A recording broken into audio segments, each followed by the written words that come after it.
kehidupan bagi kita, yang memberikan hidup bagi kita. Engkau segala-galanya bagi kami Tuhan. Haleluya. Kalau ku hidup bagimu, hatiku tetap menyembahmu. Dunia tak bisa menjauhkanmu dari kasih-Mu. Haleluya. Selama ku hidup, kami mau hidup bagimu Tuhan. Engkau satu-satunya sumber hidup kami. Haleluya. Dunia tak bisa menjauhkanmu dari kasih-Mu.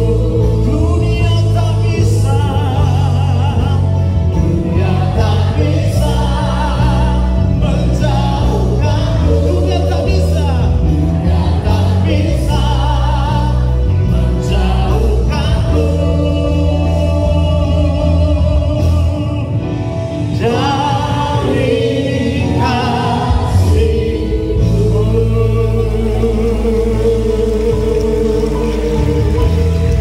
Sekali lagi, tepuk tangan yang paling mulia bagi Tuhan kita. Haleluya.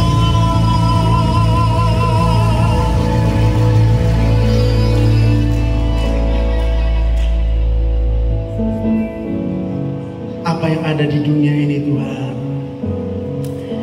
itu tidak menentukan kehidupan daripada setiap kami.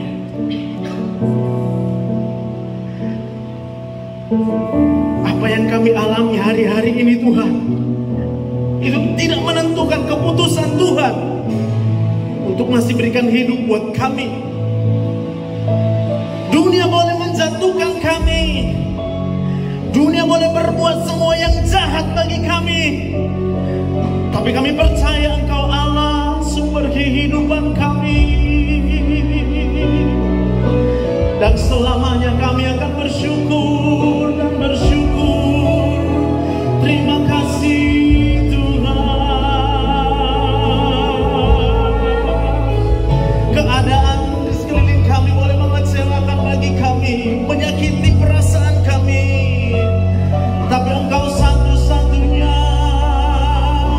Allah, sumber kehidupan kami. Haleluya.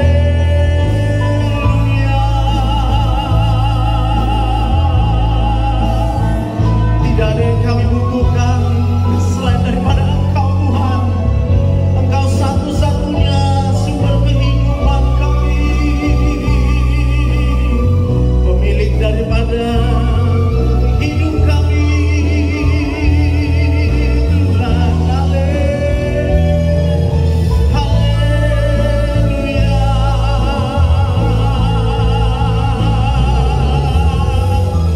Dan biarlah ketika kami berdiri di hadapan-Mu Tuhan, apa yang kami bawa adalah hati yang berlimpah dengan ucapan syukur. Kami katakan terima kasih Tuhan.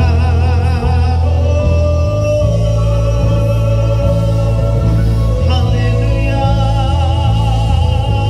Haleluya. Syukur bagi-Mu Tuhan. Terima kasih Tuhan.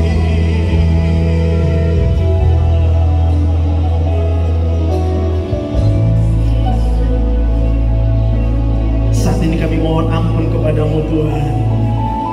Seringkali kami meragukan Tuhan. Seringkali kami nggak percaya kalau kami hidup sampai dengan saat ini itu satu-satunya hanya karena Tuhan. Sering kami kecewa dengan hidup ini, seolah-olah Tuhan sudah salah. Sering kami mengeluh sama Tuhan, seolah-olah Tuhan tidak tahu apa yang terbaik bagi kami. Tapi hari ini Tuhan, kami mau bertobat. Kami katakan kami menyerahkan kembali segenap daripada hidup yang Tuhan telah berikan kepada kami Tuhan. Biar semuanya itu menjadi hidup yang menyenangkan buat Tuhan. Terima kasih Tuhan. Kami mau dengar suara-Mu di hari yang indah ini, berbicara bagi setiap kami. Kalau Engkau izinkan hamba-Mu untuk berbicara di tempat ini, biar bukan kata-kata dari manusia, pikiran manusia, Engkau jauhkan dalam nama Tuhan Yesus. Kami buka telinga kami, jamah telinga rohani kami, di dalam nama Tuhan Yesus. Semua yang siap mendengarkan firman Tuhan, bersama-sama kita katakan amin. Tepuk tangan yang paling meriah buat Tuhan. Haleluya. Mari silakan duduk Bapak Ibu yang dikasihi Tuhan. Luar biasa. Tuhan kita baik, amin. Tuhan kita baik, amin. Kita bilang Tuhan itu baik, tapi kita sebagian ada yang sedih, ada yang kecewa, ada yang galau, ada yang gelisah, ada yang rasanya kurang terus. Sampai kemudian tiap hari kita ngomong sama Tuhan, Tuhan kalau bisa kan Tuhan, kayak ginilah buat Tuhan. Kalau bisa kan Tuhan, kalau bisa kan Tuhan, apa Tuhan gak bisa?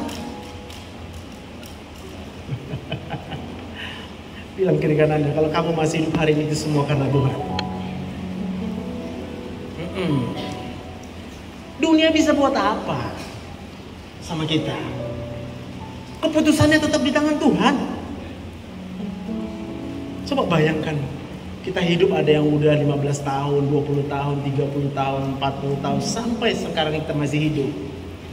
Di dunia ini yang ada cuma hal yang tragis, mengecewakan. Tapi coba tanya sama dirinya, kok saya masih hidup ya?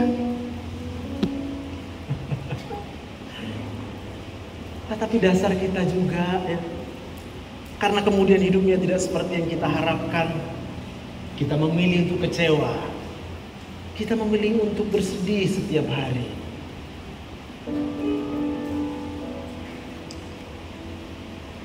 Berapa banyak kita yang mau hidup karena hidup kita diberikan oleh Tuhan, maka kita persembahkan hidup kita untuk kemuliaan Tuhan. Boleh lambaikan tangannya, amin.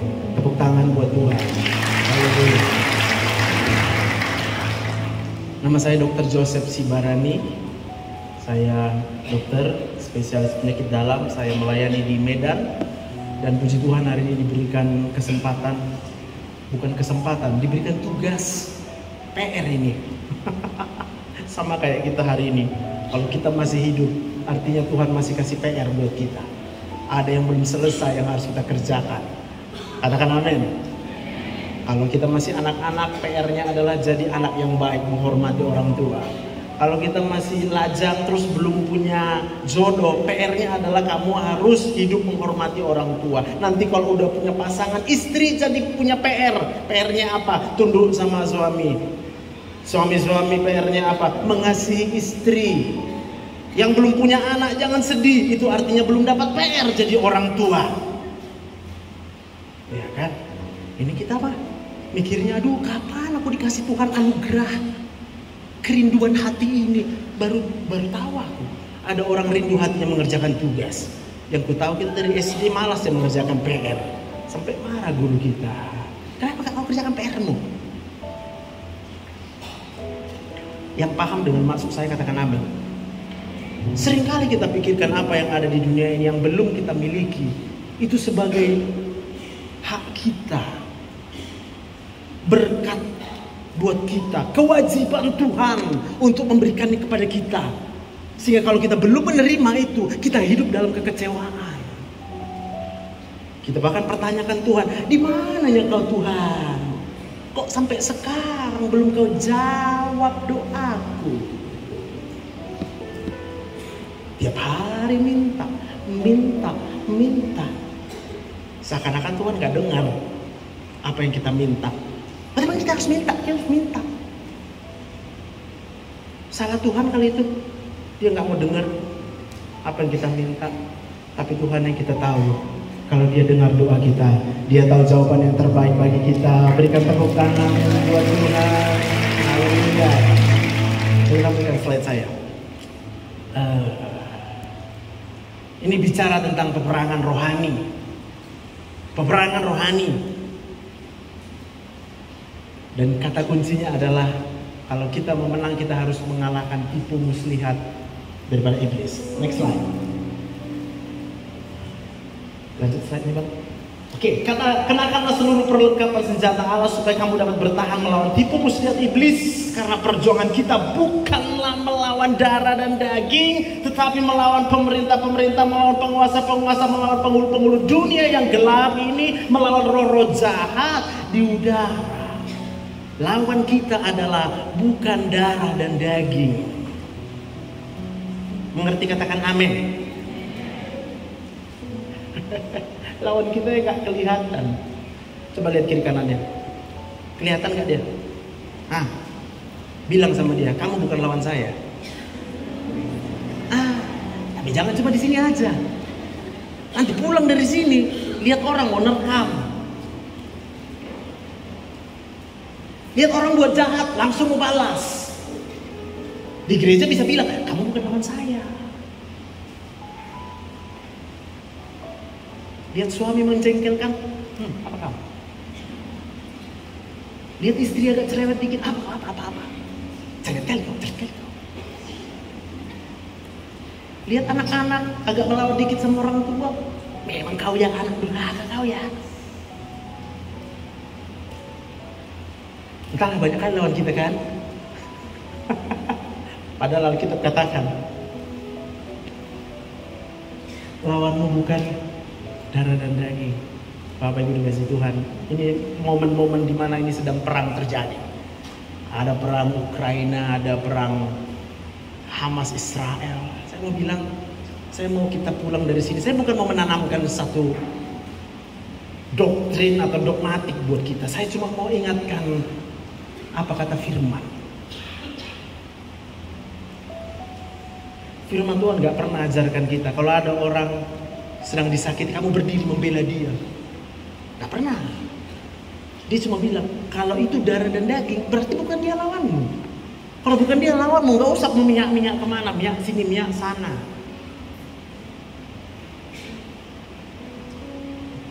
Oke, saya belum siapkan slide-nya, tapi saya mau tunjukkan ayatnya. Kita tolong bukakan Mazmur 23. Mazmur pasal 23 ayat yang ke-5.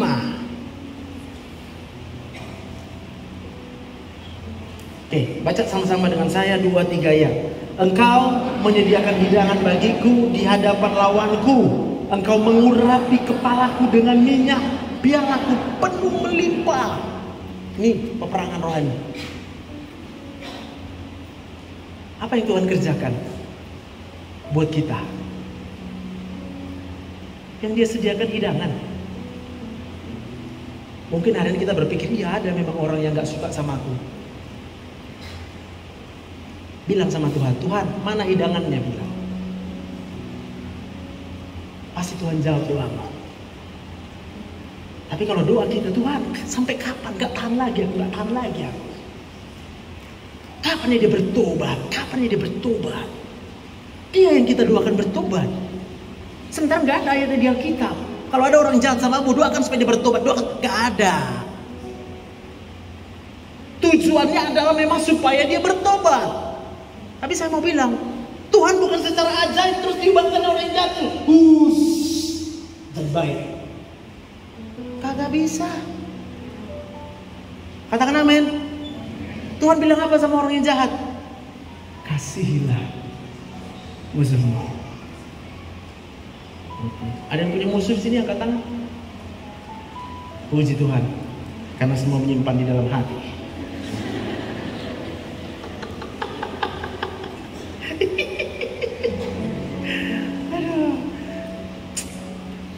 Kadang kita gitu ya orangnya ya, kerohani-rohanian gitu ya.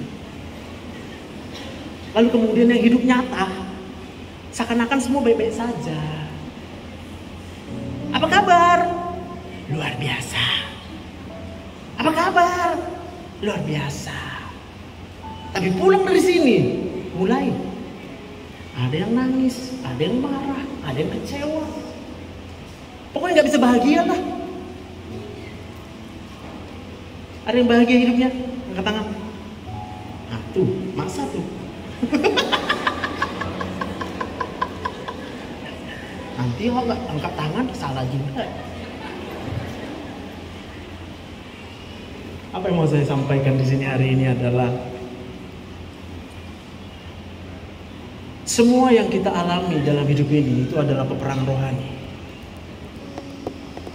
Tuhan nggak pedulikan peperangan fisik.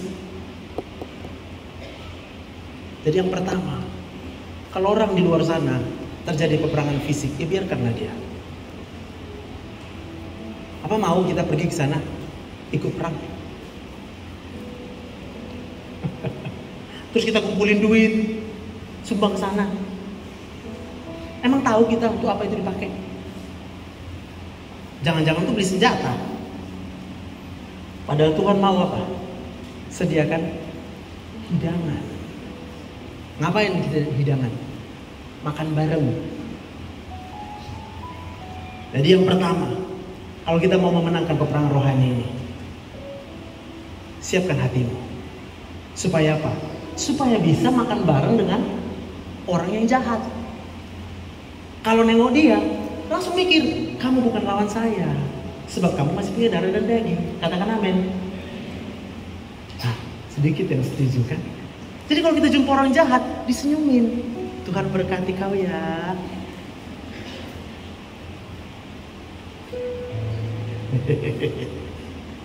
Kalau ke gereja itu jarang ada orang yang melakukan kejahatan. Amin. Iya, sini korban semua. Maka datang ke gereja. Setuju nggak kau? Enggak. Oh berarti kau yang jahat. Aku kan bilang kau tadi. Kalau dia tahu melakukan yang jahat, pasti sungkan dia datang ke gereja. Sungkan. Tapi kalaupun dia datang ke gereja, tugas kita orang di gereja adalah menyediakan hidangan buat dia. Amin. Siapa yang menyediakan?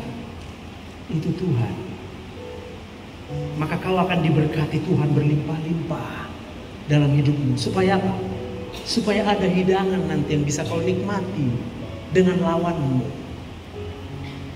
Tapi kalau sekarang yang ada di dalam hatimu hanya kekecewaan, kau benci dengan dia, kau gak suka dengan dia,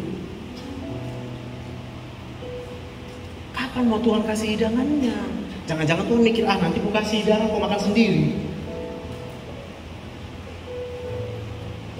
Amin. Sebab yang Tuhan mau adalah kalahkanlah kejahatan dengan ya. Itu siapa yang mau? Kita? Apa Tuhan? Itu Tuhan yang katakan kepada kita. Kalau ada orang berbuat jahat kepadamu, kalahkan dia dengan berbuat kebaikan. Makan lagu tadi, terkadang saya pun agak sulit menyanyikannya. Kita lebih dari pemenang. Dulu saya kalau nyanyi lagu itu mikirnya aku pemenangnya. Padahal kita lebih dari. Artinya apa? Kita gak mikir menang kalah. Kita cuma mikir apa? Melakukan kehendak Tuhan. Apa maunya Tuhan? Siapa yang percaya kalau hidupnya sampai dengan hari ini itu adalah hanya karena pemberian Tuhan? Haleluya. Siapa yang percaya kalau hidupnya hari ini adalah milik Tuhan saja? Angkat tangan. Siapa yang mau kalau hidupnya sampai dengan hari ini dan seterusnya hanya boleh ditentukan, diatur oleh Tuhan? Selesai khotbah kalau gitu.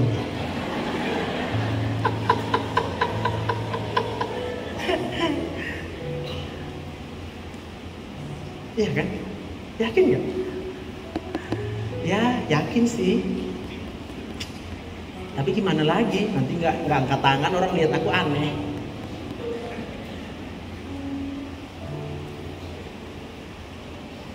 Terus kenapa disuruh mengampuni? Susahnya minta ampun. Hah? Bu, semua juga tahu lah, nggak ada enak-enaknya punya suami yang jahat. Ada yang bilang punya suami jahat enak? Coba angkat tangan. Nggak ada, Bu, benar kan? Semua udah tahu. Tapi Tuhan bilang apa? Kalau suamimu jahat, tunduk saja. Tunduk. 1 Petrus 3 ayat 1. Supaya apa tunduk? Waktu dia mau nampar, terus tunduk lewat.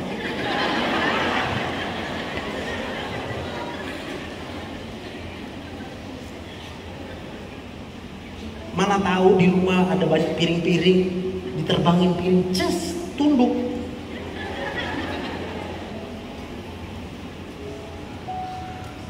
Amin. Oh, ditampilkan aja itu ayatnya. Nanti bertanya-tanya. 1 Petrus 3 ayat 1 sampai 2. Digabungkan aja, Bang. Langsung ayat 1 sampai 2. 1 Petrus 3 ayat 1 sampai 2. Kenapa harus ibu yang duluan? Kenapa harus perempuan duluan menerima perintah ini? Iya kan? Gak suami duluan kan? Suami-suami sekarang boleh senang lah, iya kan? Tenang Pak, ada bagian Bapak Pak. Suami yang jahat sama istrinya terkutuk Pak. Tapi kalau istri tunduk sama suami, demikian juga kamu hai istri-istri, tunduklah kepada suamimu, supaya jika ada di antara mereka yang tidak taat kepada firman, mereka juga tanpa perkataan, nggak perlu ngomong. Istri jangan bilang nasihati suami, kau itulah ya, nggak peduli kau sama kami. Jangan dibilang.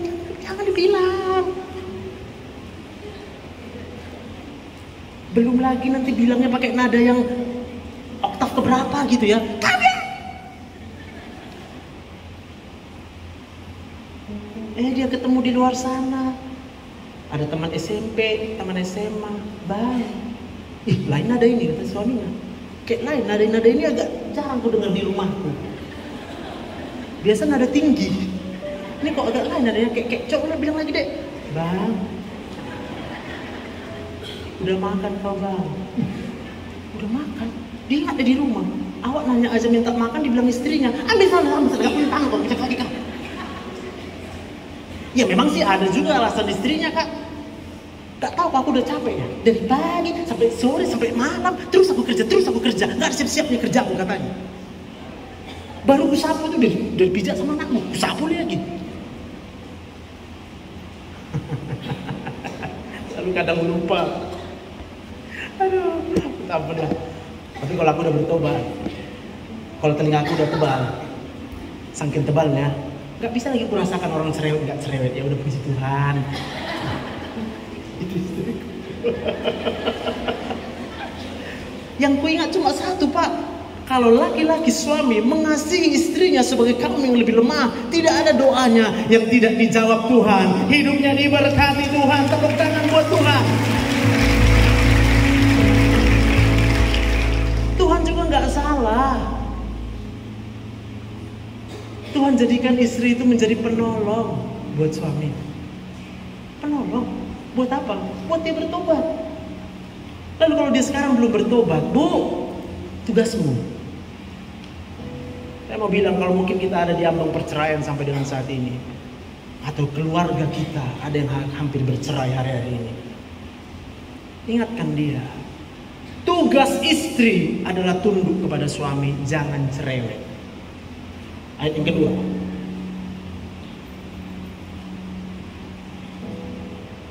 Coba ayat kedua. 1 Petrus 3:2. Jika suami-suami yang jahat itu ngapain? Melihat. Melihat apa? Bagaimana murni dan salehnya hidup istri mereka itu.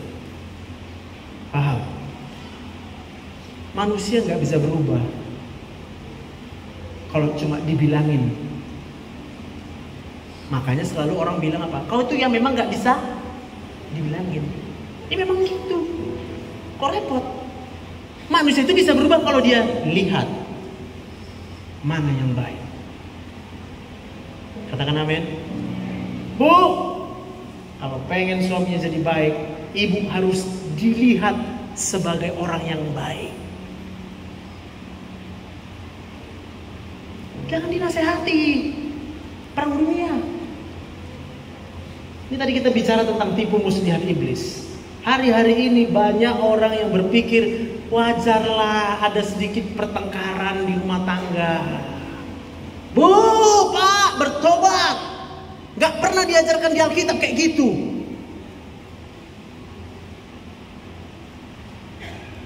Yang diajarkan di Alkitab apa? Jawaban yang lemah lembut meredakan kegeraman. Mungkin suamimu salah, lalu kau mungkin berkata, Pak jangan gitu. Mungkin suami akan membalas, maksud kau apa? Bu, langsung bu, auto bertobat ibu kalau udah kayak gitu suami. Enggak sih Pak, cuma mau bilang I love you, bilang. Loh, kan intinya istri mau suami berubah karena istri masih cinta sama suami. Betul apa betul? Cuma salah ngomong. Maka Tuhan bilang jangan dengan perkataanmu, tunjukkan dengan kelakuanmu, sikapmu. Suami-suami kalau mau diberkati Tuhan, kasihilah istrimu. Ayat yang ke-7 itu ada. Sebagai perempuan yang lebih lemah, sebagai pewaris kerajaan sorga. Hormati dia seperti kau menghormati Kristus. Amin. Buka satu ayat lagi. Amsal 16 ayat 7. Amsal 16 ayat 7. Jikalau Tuhan berkenan kepada jalan seseorang, maka musuh orang itu pun didamaikannya dengan dia. Kemenangan orang percaya bukanlah dengan menghancurkan musuh. Itu sebabnya kita hidup lebih dari pemenang. Kalau menurut dunia kita menang, kalau musuh kita hancur. Menurut dunia.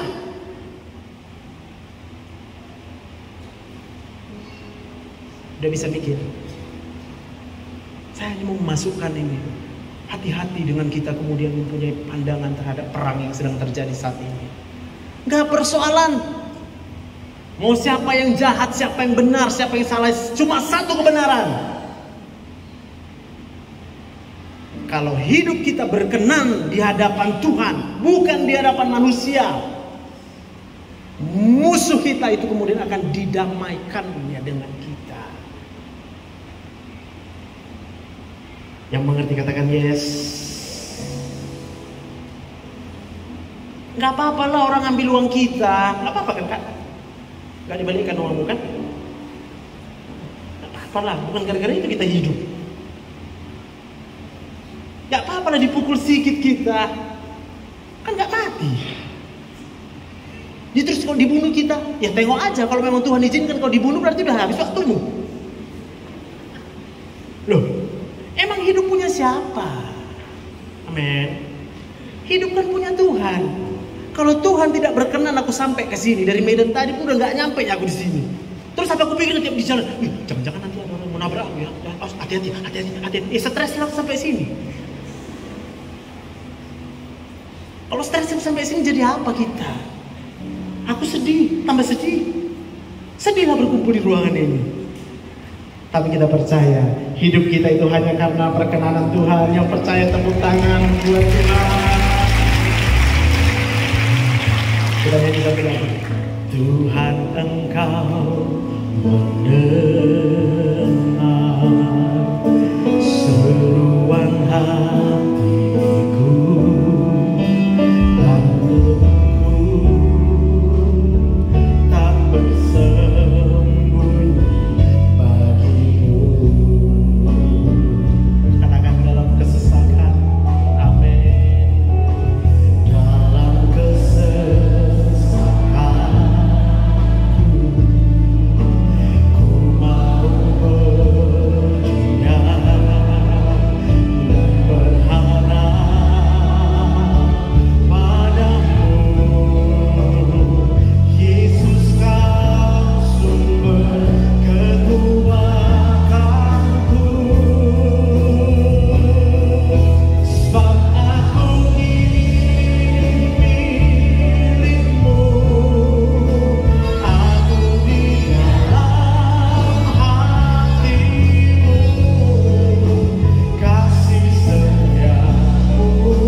banyak kemudian memikirkan ini hak saya.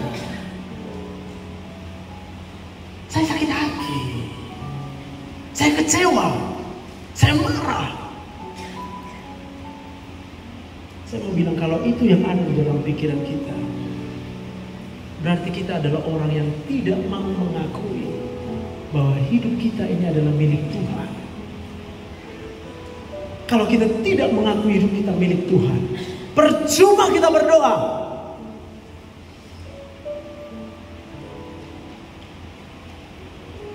Jika Allah di pihak kita, siapa jadi lawanku? Ya, waktu ada orang jahat sama kita, kita sedih.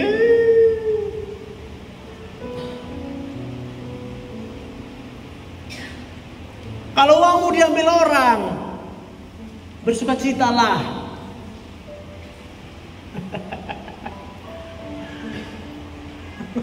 Siapa yang mau bersukacita kalau uangnya diambil orang? Coba angkat tangan. Angkat. Siapa mau sakit? Gak ada. Siapa mau sehat? Wih, puji Tuhan. Enggak lah. Amsal 17 ayat 22 berkata, hati yang gembira. Nah, udah paham? Jadi kalau kita sedih, apa yang terjadi dalam tubuh kita? Sakit apa sehat? Pandai.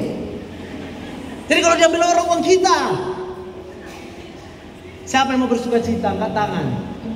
Belum juga. Takut ya, karena ada yang berutang di sini ya. Nanti ditengoknya aku tunjuk tangan, nggak dibalikkannya lah utangnya. Kita apa kita hidup karena uang? Kalau kita kecewa karena uang kita hilang, saya mau bilang, artinya kita menganggap hidup kita itu berkurang karena uang kita hilang.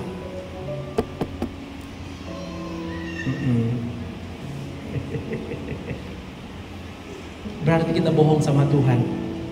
Tadi berapa orang yang nyanyi? Sebab aku ini milikmu. Berapa nyanyi? Coba berapa? Semuanya. Tahu nggak? Kita sedang dalam tipu muslihat iblis. Iblis mengacaukan pikiran kita dengan cara apa? Kalau uangmu hilang, kau wajar bersedih. Benar nggak? Kalau uangmu diambil orang, ya wajarlah kau marah. Kalau suamimu jahat, wajarlah kau kecewa. Anda sedang ditipu oleh iblis. Padahal Tuhan bilang apa? Bersukacitalah. Kapan? Iya, senantiasa. Waktu uang hilang,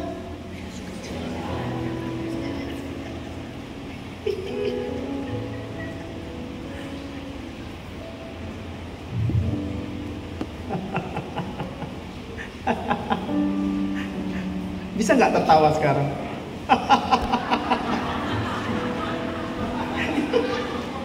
Amin.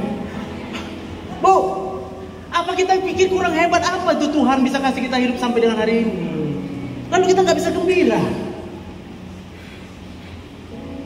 Ketika orang berbuat jahat dalam hidup kita, apa kemudian kita kehilangan sukacita? Iya. Kenapa? Karena kita nggak sadar, kita lupa.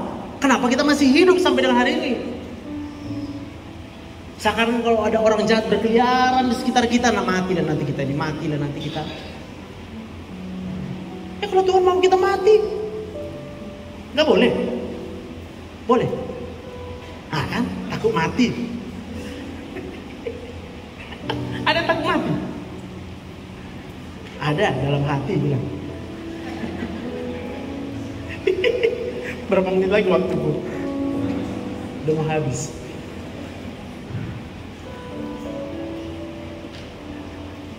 Berapa banyak kita hari ini mau menyadari kalau hidup kita ini sepenuhnya hanyalah kehendak Tuhan. Amin. Tuhan yang berhak memutuskan hidup kita. Tapi Tuhan gak mau memaksa kita. Dia nggak buat robot. Yang dia buat adalah manusia yang berhak memilih mau buat apa. Tapi kalau hari ini kita memutuskan untuk menyerahkan hidup kita ke dalam tangan Tuhan, berarti jangan pertahankan apapun dalam hidupmu. Kalau musuhmu datang menggerogoti hidupmu, serahkan sama dia. Suka hatimu kau buat. Hidupku bukan dari dirimu, hidupku hanya dari Tuhan. Milik Tuhan sampai selama-lamanya. Yang mengerti tepuk tangan buat Tuhan. Mari kita bangkit berdiri. Sebab aku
hidup kami adalah milik Tuhan. Hari ini kami mau serahkan kembali sama Tuhan. Artinya kami mengikuti kehendak Tuhan. Hari ini kami diberikan pesan oleh Tuhan, kalau ada orang berbuat jahat kepadamu, ampuni dia. Berikan yang baik kepada orang yang jahat. Mungkin kau dilempar dengan perkataan yang pedas, balas dengan perkataan lemah lembut. Mungkin orang menampar pipi kananmu, Yesus katakan berikan pipi satu lagi. Mungkin orang mengambil bajumu, jangan berhenti sampai di situ, kasih jubahmu. Mungkin kau disuruh berjalan 1 mil, jalan sama dia 2 mil. Jangan pertahankan apapun yang ada di dalam hidupmu, sebab hidupmu berharga hanya di mata Tuhan, bukan di mata manusia. Manusia tidak tahu betapa berharganya hidupmu, tapi Tuhan tahu hidupmu begitu berharga. Pilihannya ada kepada dirimu. Maukah kau menyerahkan segenap kehendakmu untuk hanya melakukan kehendak Tuhan? Terima kasih Bapa yang baik, hamba sudah berbicara. Roh Kudus, Kau tidak berhenti dengan kehidupan kami, berbicara setiap saat buat kami di dalam nama Tuhan Yesus. Yang sama-sama kita diberkati, bersama kita katakan amin.